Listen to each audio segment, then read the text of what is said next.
Ford versus Ferrari closes its final chapter at the Le Mans finish line, three GT40s crossing together while one man stands apart and knows exactly what was stolen. Matt Damon walks off screen. The credits roll. For most people watching, that's where Carol Shelby ends, fixed in place at his greatest moment, the Texas chicken farmer who humiliated Ferrari on their own circuit and made the automotive world stop and stare. What the film couldn't tell you, because the story doesn't end there, is that Shelby had another 50 years left, and those years were stranger, harder, and in several ways more extraordinary than anything that made it into the screenplay. He was fired by Ford. He went broke. He moved to Africa and traded diamonds. He helped create a casual dining chain that now operates over 1,200 locations worldwide. He received a dead man's heart and his own son's kidney, and then, well into his 80s, drove a car at 200 miles per hour to make sure it was good enough to sell to the public. This is the life of Carroll Shelby, the complete version, not the one that ends at the finish line.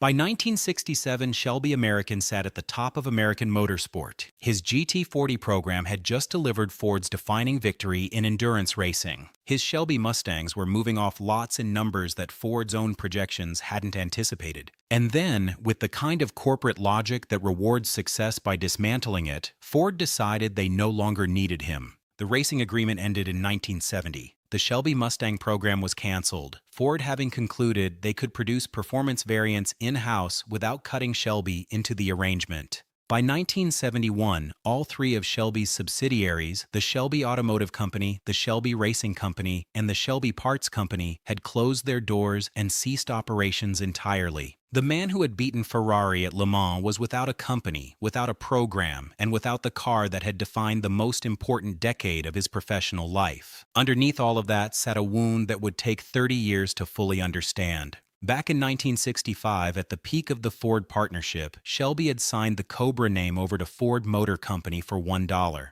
Henry Ford II offered him a personal assurance that he could use the name whenever he wanted for the rest of his life. Shelby, who operated on trust and handshakes the way other men operated on lawyers and contracts, believed him completely. Decades passed before the reality surfaced. When Shelby tried to rebuild his automotive brand around the Cobra name in the late 1980s, Ford's position was unambiguous. The name belonged to Ford because Shelby had signed it over for $1. His attorney confirmed it. A 1965 contract existed and it was enforceable. The man who had invented the Cobra didn't own the rights to his own creation, and the personal assurance from Henry Ford II turned out to be worth exactly what it had cost him. Rather than fight immediately, Shelby did something that no film studio would have approved for a biographical screenplay.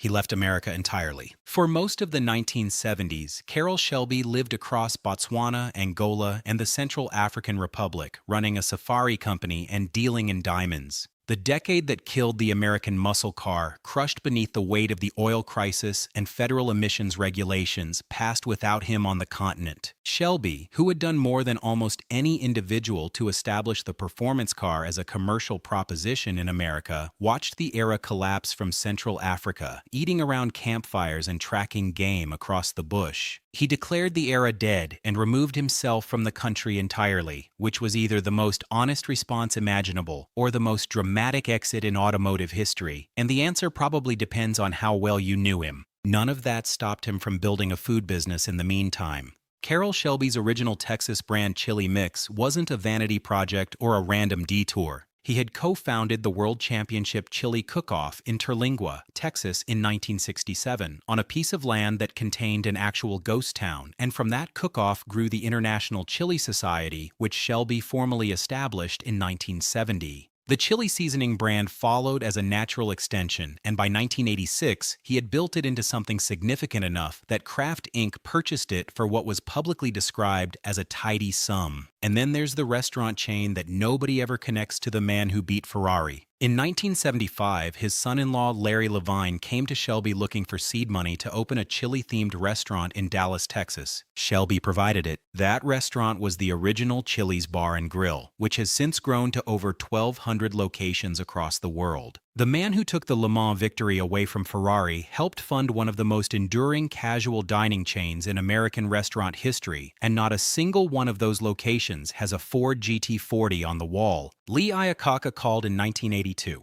The same man who had first backed Shelby at Ford back in 1962, who had been fired by Henry Ford II in 1978, and who had then pulled Chrysler Corporation back from the edge of bankruptcy, reached out to his old partner with a new position. Shelby returned from the wilderness and took on the role of performance consultant for Dodge, facing the bleakest possible brief: take a lineup of uninspiring front-wheel drive economy cars and give the American public a reason to want them. His answer was to force turbocharged engines into small hatchbacks and give them names that removed all ambiguity about their purpose. The Dodge Shelby Charger arrived first. The Dodge Omni GLH followed, with GLH standing for Goes Like Hell, which Shelby confirmed cheerfully to anyone who asked. The Omni GLHS came next, the S standing for S'more. None of these were glamorous machines. They were compact economy cars with power forced into spaces that hadn't been engineered for it, and they drove better than they had any right to. The project that mattered most grew out of a conversation between Shelby and Chrysler's product chief Bob Lutz. Lutz had been driving a Cobra replica and wanted to build something with the same raw, unfiltered character, a brutal American sports car stripped of compromise and built for the modern era. Shelby had been making this exact argument to anyone who would listen for years, and Lutz was finally someone with the authority to act on it. The result was the Dodge Viper. Iacocca, Lutz, and Shelby stood together at the 1989 Detroit Auto Show when the concept was unveiled, and the reaction confirmed everything Shelby had believed about what the market was missing. And then, at the moment of his most consequential second act, his heart gave out.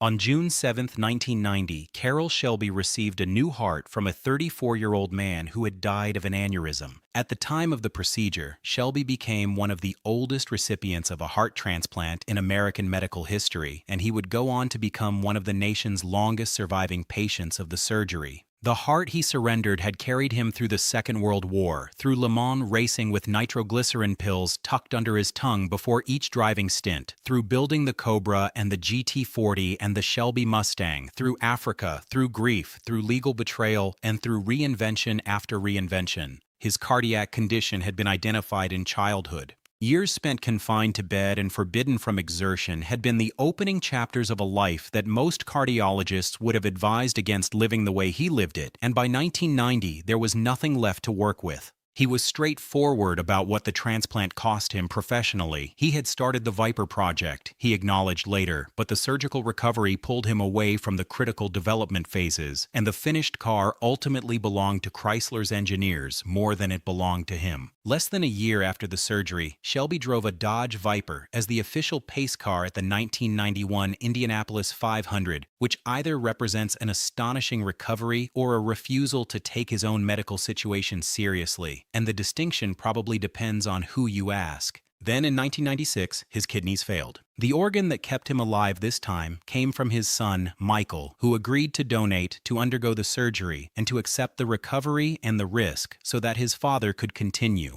Carol Shelby, the man who had spent his entire career placing enormous bets on machines and on the people operating them, accepted a gift that no horsepower figure and no lap record could ever account for. In 1991, in the period between the heart transplant and the kidney donation that came 5 years later, Shelby established the Carol Shelby Children's Foundation. Built specifically to help children facing the same life-threatening cardiac and kidney conditions that had defined his own medical history, the foundation covered treatment costs for families who couldn't otherwise meet them. He hadn't waited for his recovery to consolidate. He hadn't held off until his legal battles were resolved or his finances had stabilized. The timing was deliberate. A man who had just received a stranger's heart built something immediately to ensure that children in similar situations could access the same chance he had been given. That's the part of Carol Shelby that the mythology of the Le Mans victory tends to push aside entirely. The legal contest over the Cobra name dragged through the late 1980s and into the 1990s. Shelby fought Ford, then aligned with Ford against replica manufacturers, then pursued replica makers independently, then found himself in litigation over the Eleanor Mustang from the feature film Gone in 60 Seconds, and the legal machine just kept running.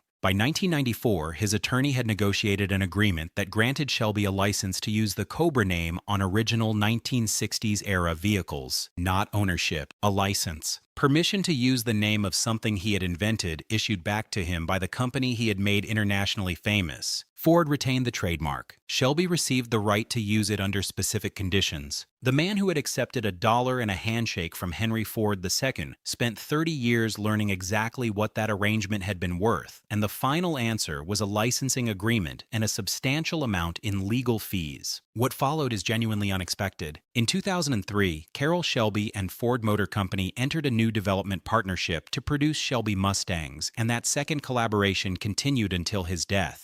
He appeared at the 2009 North American International Auto Show alongside Ford executives to introduce the 540-horsepower Shelby Mustang GT500, tested the car on the track personally, and described it as a truly special machine that was a great deal of fun to drive. Well into his 80s, carrying a stranger's heart and his own son's kidney, he was still completing high-speed test laps and signing off on production vehicles. The reconciliation with Ford wasn't capitulation, and Shelby never revised his account of what the company had taken from him. He simply decided at some point in that long arc that what they had built together was worth more than what had been lost in how it ended. He put it plainly near the end of his life. He had gotten to do most all the things he wanted to, and the list he gave made it clear he meant every word of it. Ken Miles died in August 1966, 2 months after Le Mans, testing a Ford J car under development by Shelby's team. He died knowing that the greatest victory of his racing career had been overturned by a pit lane conversation that Shelby had agreed to. For the rest of his life, Shelby was direct about where the responsibility sat. Leo Beebe had approached him and asked who he thought should win the race, Shelby recalled, and Shelby had responded by asking Beebe what he thought ought to happen. Beebe said he'd like to see all 3 cars cross the finish line together. Shelby agreed to it, not knowing that the French officials would interpret the timing rules the way they did. He carried that for 46 years, from Le Mans 1966 all the way to Dallas in 2012. Every car he built after that conversation, every business he launched, every foundation grant he approved, happened in the shadow of a single exchange in a French pit lane. Shelby American never returned to Le Mans endurance racing. Not the following year. Not ever. Carol Shelby died on May 10, 2012, at Baylor Hospital in Dallas, at 89 years old. 7 marriages across his lifetime, miniature horses and African cattle at his Texas ranch, approximately 165 car models designed across his career, the World Championship Chili Cook-Off and the International Chili Society co-founded, Sports Illustrated's Driver of the Year award collected twice, 3 separate Halls of Fame, a stranger's heart and a son's kidney holding everything together while he completed 200-mile-per-hour test laps in the final years of his life. His longtime friend, Dick Messer of the Peterson Automotive Museum, captured it with precision. His legacy is the diversity of his life, the constant reinvention of Carol Shelby. Ford versus Ferrari gave you the man at his peak, the Le Mans victory, the handshake, the grief. What it couldn't give you was the 50 years that followed. The African bush, the courtrooms, the borrowed organs, the Children's Foundation, the chili cook-offs, and the eventual reconciliation with the company that had taken his name. Shelby spent those 50 years doing something the film's final frame couldn't capture. He kept going. The man who beat Ferrari at Le Mans was more complicated, more difficult to categorize, and considerably harder to finish than any finish line had ever suggested. New episodes every week, and if this is the kind of story you came for, hitting subscribe is how you make sure you don't miss the next one.